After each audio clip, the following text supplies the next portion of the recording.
January 22nd, 2006. Los Angeles vs Toronto. Kobe Bryant shocked the league and scored 81 freaking points. Now, you want to hear about a story? I will tell you a story. And the best part about this story is, number one is Kobe Bryant. Number two, this is in a game where he scored 81 freaking points, second behind Wilt Chamberlain's 100-point game, but it's almost arguably even more impressive nowadays. And if you don't believe me, you can look it up. If you break it down, now there's obviously debate between Wilt's 100-point game, Kobe's 81-point game. There is debating whose is better. In my opinion, I think Kobe's is better simply because he versed tougher opponents. He versed, well, it was in a stretch where he was the best player by a long shot. Even Wilt Chamberlain was obviously the best player when he played, but I mean, he was versing white guys that were really bad. He didn't even verse New York's starting lineup when he played and scored 81. They kept feeding him the ball. They kept fouling intentionally to get Wilt to the free throw line, and on the other team, they fouled the other team so that their players would get to the free throw line. Like, the whole game was messed up. It was literally played to get Wilt Chamberlain 100 points. This Kobe Bryant game was not played to do that. Kobe Bryant just went out, scored 81 points on Jalen Rose, who, I mean, Jalen Rose was a pretty good player when he played in the NBA. He wasn't amazing, but he was still good. People know who Jalen Rose is. If you know who a player is, they're going to be pretty good. Anyway, I mean, just to give you, like, perspective, as good as Kevin Durant, LeBron James, Stephen Curry, any other player in the NBA have been, well, no one's come close to matching or surpassing Kobe's 81 points. I mean, there's only been 6 NBA games in which a player has scored 60 or more points, and Bryant has half of them, which is crazy. Now, LeBron, Melo, Gilbert Arenas each have 1, but the most impressive thing I think about Kobe Bryant scoring 81 points is that not only did he shoot 60% on 46 shots, he went 55 points in the second half of the game and finished with 81. Like, in the first half, he played amazing.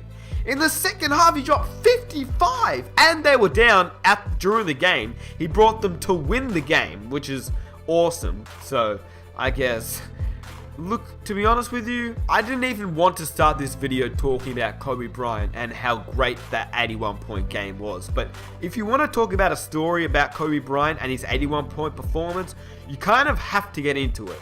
So, obviously, you know the whole thing. Let me hand it over to Kobe Bryant telling the story, because I want to share my thoughts afterwards, because this story is crazy. Now, I do want to quickly note that this story is by Graham Bensinger in an interview with Kobe Bryant. The day that I actually scored 81 was my grandfather's birthday, who had passed away a few years before, and my grandmother, who had never seen me play in the NBA just because her nerves can't take it, she flew out to California, and she came to watch me play for the first time and the only time. And that's just so happened to be the night I scored 81. What was that like for you with having your grandmother the first and only time sitting in the stands watching?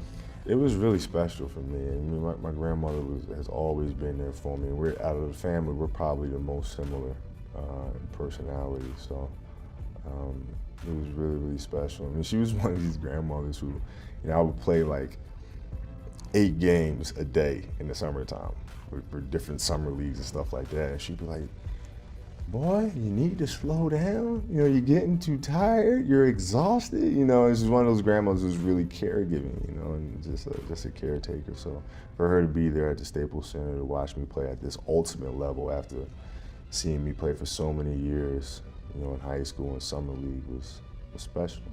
So those 81 points in a single game, second, you know, in history only to Wilt Chamberlain. It should be pointed out, even Michael Jordan only had 69 points in the game, and he needed overtime to get to that point. Kareem Abdul-Jabbar, 55 points in a game is what he tops out at, and you had that in the second half of that game alone.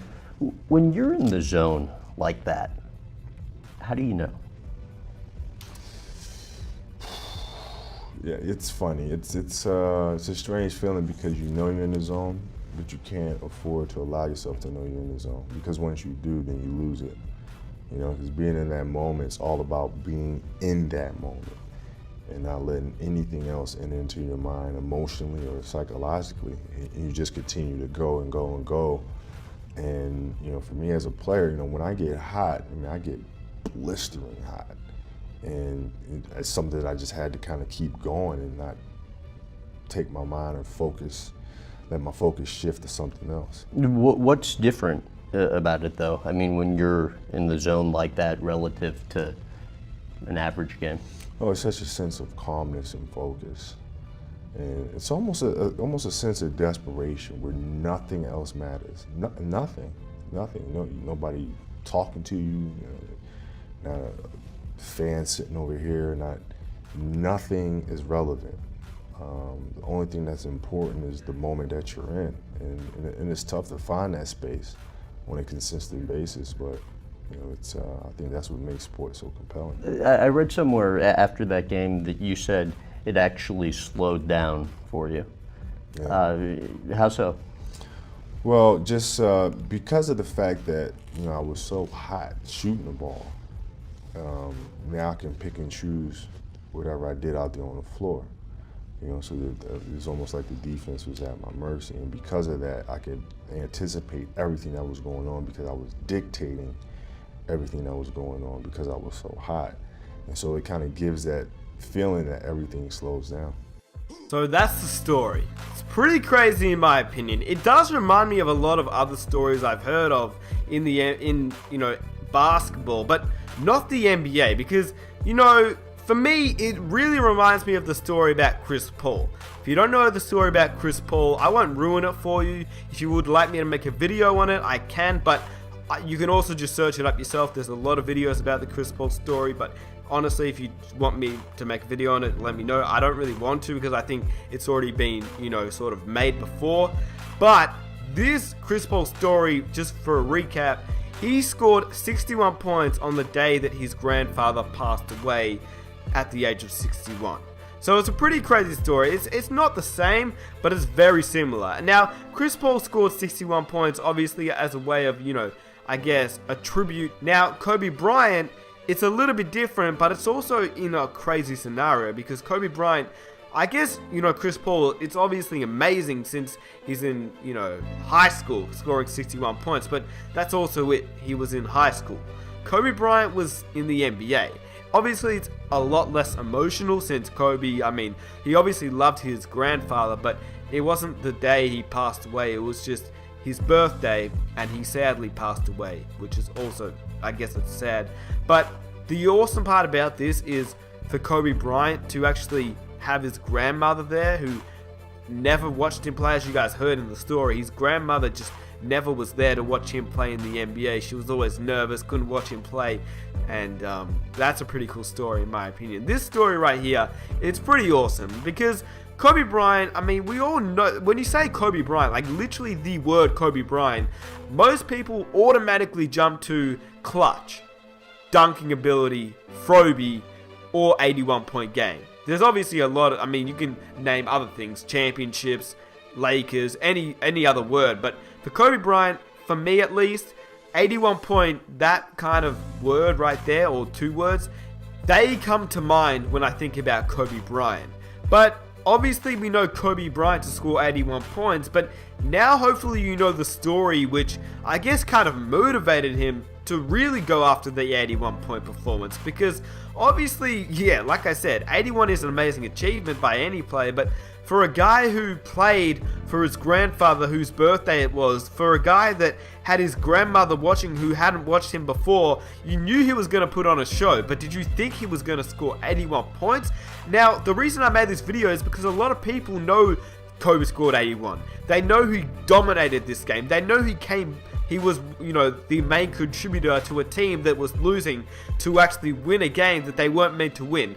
People know that. People know about Lakers versus Toronto 81 points. But not many people know that the reason behind it, the reason why he ended up scoring 81, because it was a really significant occasion and one of the greatest performances of all time. And that is the main reason he went after the 81-point game, because of his grandmother, because of his grandfather, and I think it's just an awesome story that hopefully you guys now know about that you may have not, because I never knew about this story, so hopefully you guys learned something new. So with that being said, if you guys enjoyed this video and you enjoyed this story, hopefully you guys can leave a like. Let's aim for 4,000 likes. That would be awesome. I'd really appreciate it. If you're new around here and you want to hear more stories just like this one, definitely hit that subscribe button. I've got a lot of NBA stories coming out, as well as just NBA content in general. So definitely stay tuned for the NBA content, and let me know down below if you guys knew about this Kobe Bryant story, because I definitely did not know about this story at all, and I think it's one of the best stories ever. I think it's just pretty cool. Like, 81 points is awesome, but the way he did it and the reason behind it, man, I could talk about this forever. And also the Chris Paul story, if you guys want me to make a video on that, if you don't know about it, I can, but I think most of you guys probably do know about it, so let me know if you do. If you don't, yeah, that's pretty much it. So yeah, subscribe if you're new, and I'll catch you guys in my next video. I'm out. Peace.